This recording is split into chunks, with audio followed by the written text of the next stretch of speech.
pay for any damage when we ended the tenancy. I'd never heard of anything quite like it. We knew that for our budget and location, we weren't going to get any better. We snapped the place up fast, not even bothering to view it. It felt like our only chance. Move-in day rolled around quickly, and yesterday we got the keys to our first home together. It was such a strange feeling. The day was chaos, getting our stuff in and up in the lift. We were flat number 42 on the 7th floor. The items we couldn't get in the lift had to be taken up all the stairs by the removal men. I think they were grateful we weren't any higher, but I still wish we had been able to give them a better tip. In the evening, we settled down on our second-hand sofa, given to us by a cousin of a friend, and watched some TV. We smoked cigarettes on the balcony looking at the park, and fell asleep on our mattress on the floor super early because we had no energy to put the bed together yet, and Marcus had work at a hideous time of the morning. We slept soundly last night. I felt safe and happy. I don't permanent tack that feeling is coming back anytime soon, and it's all due to the note I found this morning.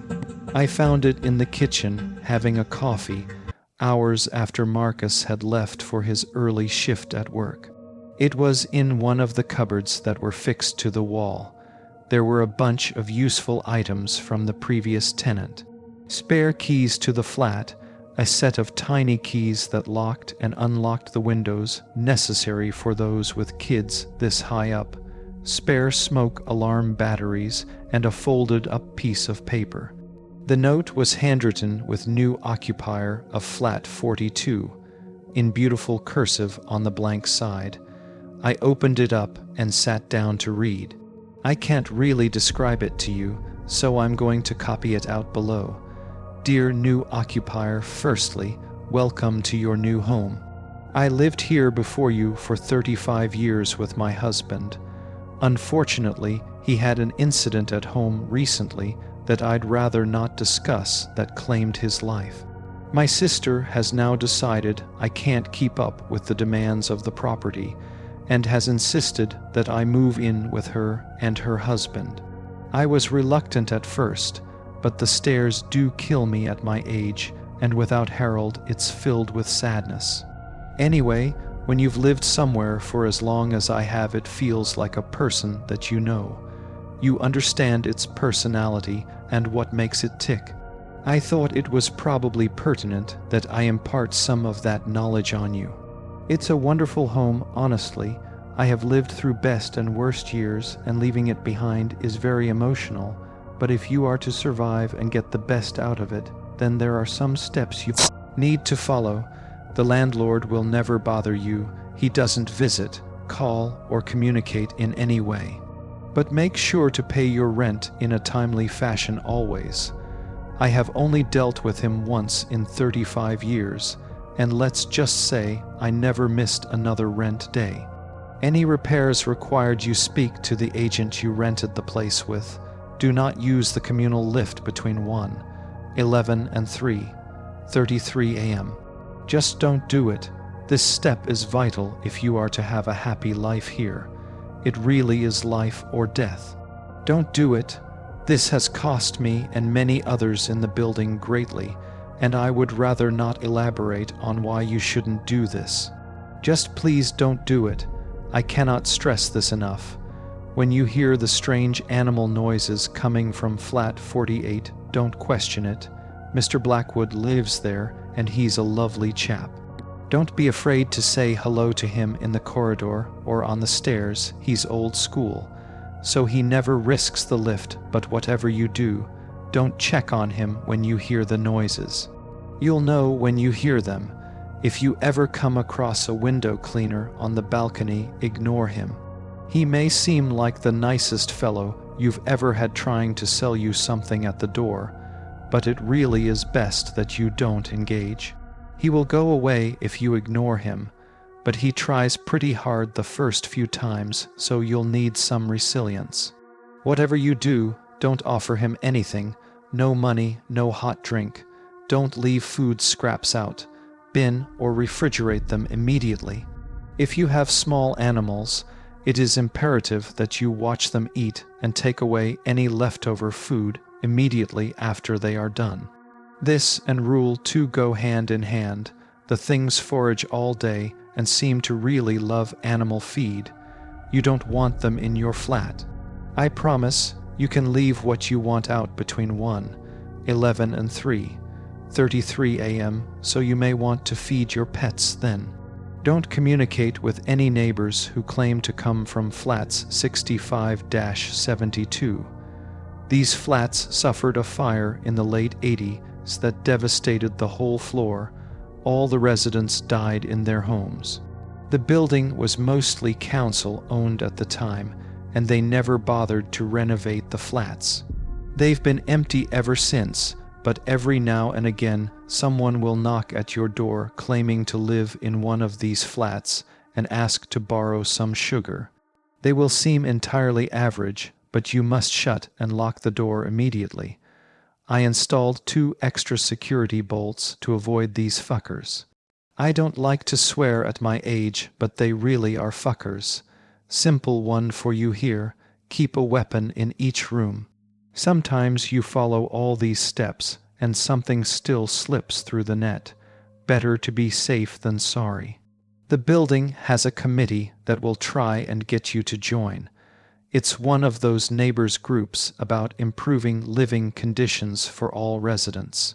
It's a nice group, and the lady who runs it, Diana from flat 26, is a fantastic neighbor.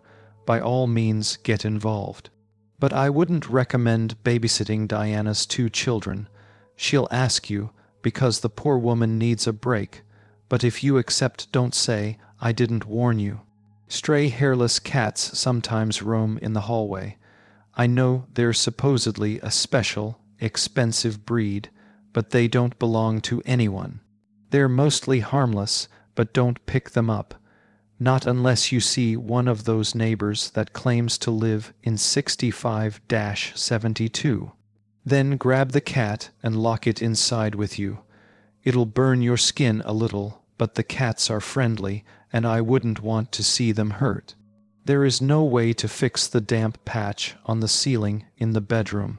Sometimes it will turn a deep crimson and look quite concerning, but please try not to be alarmed. It doesn't drip. It doesn't get any bigger, and it's been there longer than I have. The landlord won't budge on it, according to the agents. I flagged it many times, even called the police the first night it changed color, but it was a waste of time, and it will be for you too. It's best to ignore it. You can trust the postman. His name is Thomas Fletcher, and he's been the postman since before I moved in. He has his own key to the main door and delivers post to the door every morning at 8:54. I can't include everything here, or it would become a novel, but if you have any questions, Thomas will help you. Finally, the first few weeks are the worst. You'll feel like you've made a mistake.